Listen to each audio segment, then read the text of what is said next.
Hi there, it's Sam from Pootles.co.uk. Thank you very much for joining me today, and thank you for joining me in SpringWatch. This is 14-day project series. There are video tutorials coming out to you back to back for 14 days.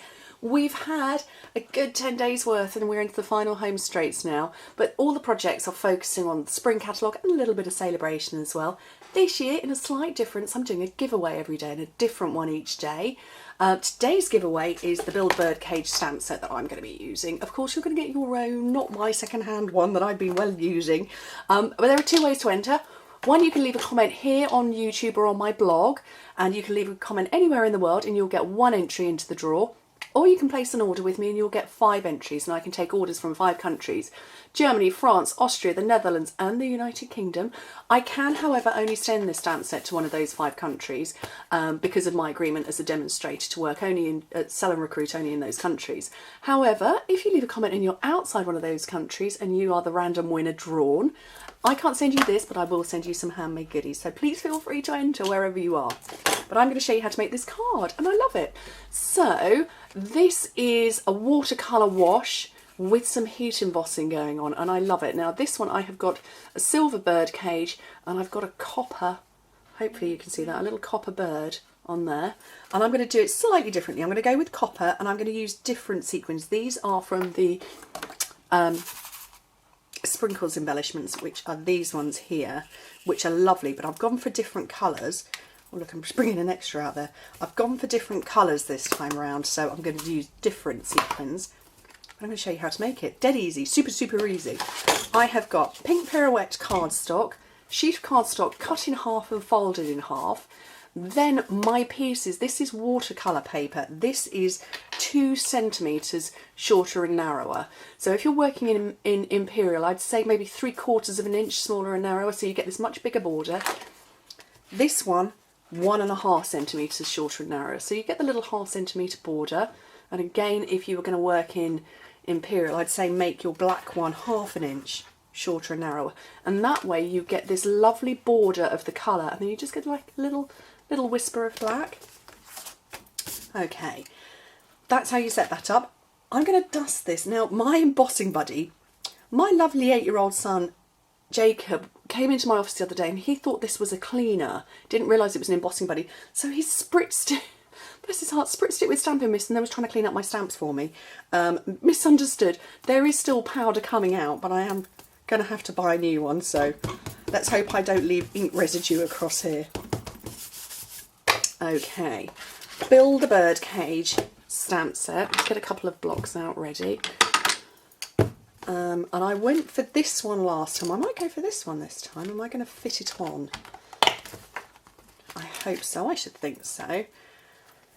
So the straight part there, and this is, I wonder if I can fit them together actually and do it all in one go. That might make life easier.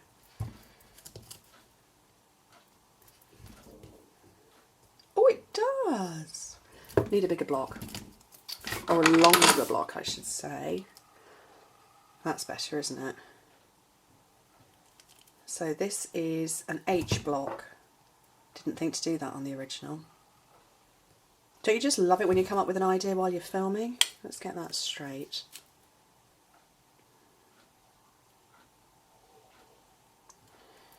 There we go, so that's all straight on there. See, look, I can stamp it all in one go and it will fit, yay! Okay, so I've embossing buddied all of this up. I've got my Versamark ink over here.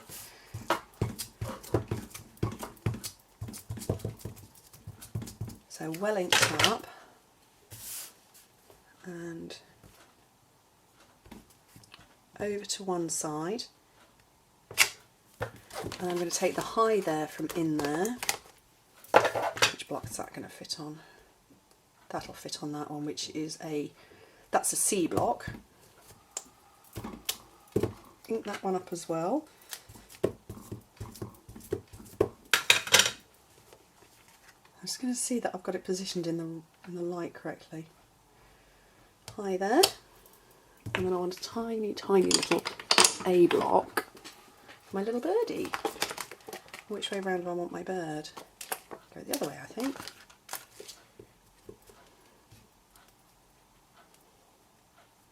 Love a photopolymer stamp. You can see exactly what you're doing. Let me tip that about on there. And then, oh, have I got a bit of scrap paper? Oh, I haven't. Oh, let me just grab a sheet from my notebook. Need a piece of scrap paper to stick the embossing, to tip the embossing powder onto. This will have to do. One plans and organises ahead and then forgets the essentials. How to collect your embossing powder. That will be the phone as well. All go here.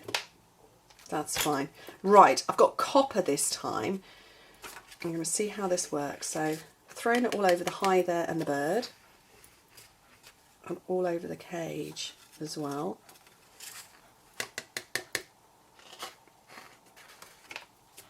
Actually, maybe the cage top could have been a bit closer. Well, you've learnt by my mistake. Oh. Oops. Okay. Blow all of that off. Now, I've got my heat gun here. So if you've got me up full volume, turn the volume down now. So I've just turned this on now.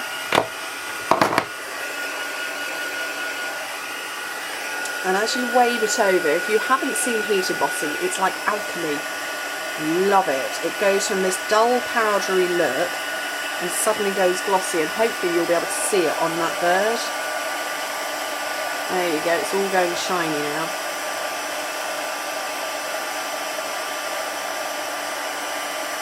So pretty. Turn that round so I don't burn my fingers.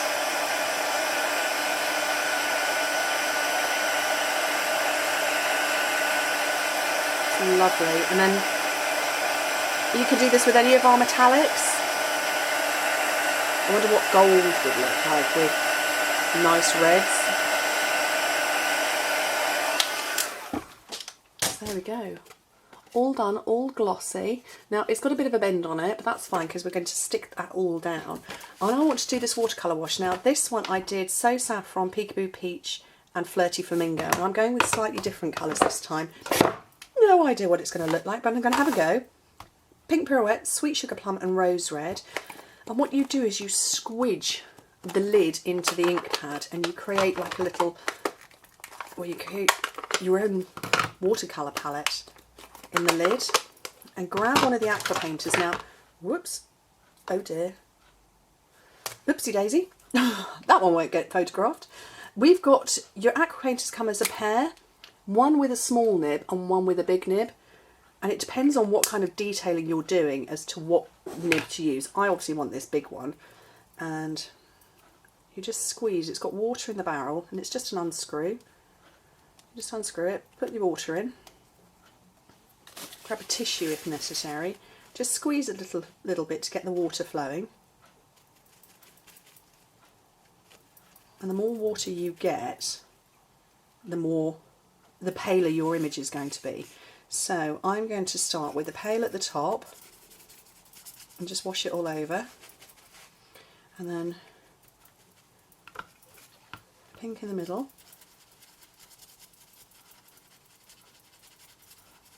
and I'm going to come and blend that in a minute. And this lovely rose red, which I might test a little bit first, that's fine.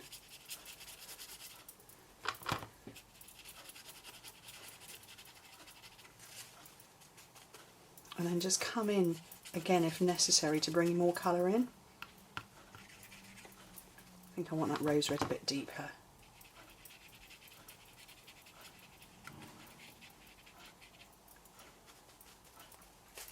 And I love this kind of watercolour because there's no right or wrong with it. It's watercolour. And you get this gradient of colour. Now, I kind of need that to dry. I don't have a fast forward function on my phone, on my camera rather. So I'm just going to clean these up, and just a tissue will do it. And that dries down a little bit. Don't mix your tissues when you're cleaning up your ink pads because you end up with all sorts of colours going on when you come to do it again at a later date. Little puddle coming here. You see it? A little puddle down at the bottom. Just collect that with a tissue. Oh, it is all go here, isn't it? There goes the door.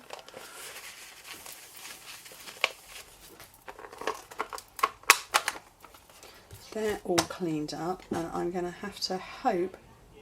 Do you know what? I'm going to quickly zap it with my heat gun. See if it dries it a little bit. I prefer to let it dry naturally. Oh, look at that, it's sunk completely. There you go, perfect. It's done the job nicely. And I love that copper has sort of taken on a rose gold tint now.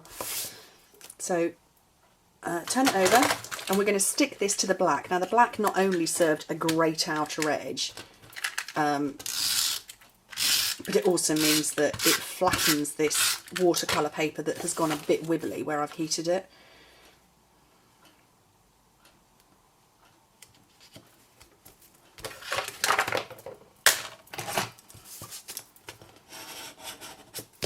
When you press down firmly, it's all perfectly flat now. Right, I'm going to put this on here before I stick the gems on, because I'm going to be working with glue, liquid glue.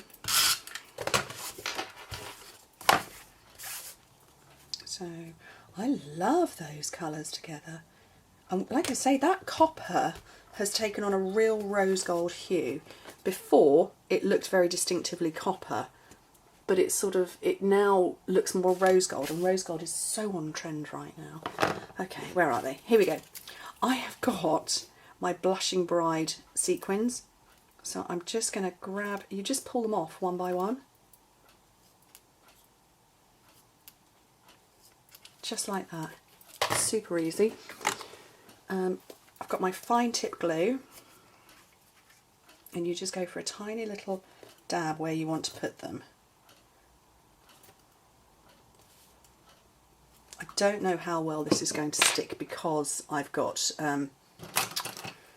it's slightly damp, and I've got the end of a pen, it's got a rubbery tip, and I can pick up my sequins. One of those pencils with an eraser on the end is a very good option as well.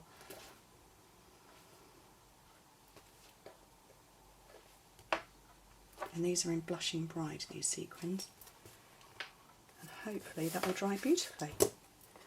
How nice is that? Super easy, rather stylish. I love this one without the areas. I'll have to do something about that. But I really like the pink version too. Hi there. What do you think? Anyway, thank you ever so much for joining me, and I hope to speak to you soon. Bye.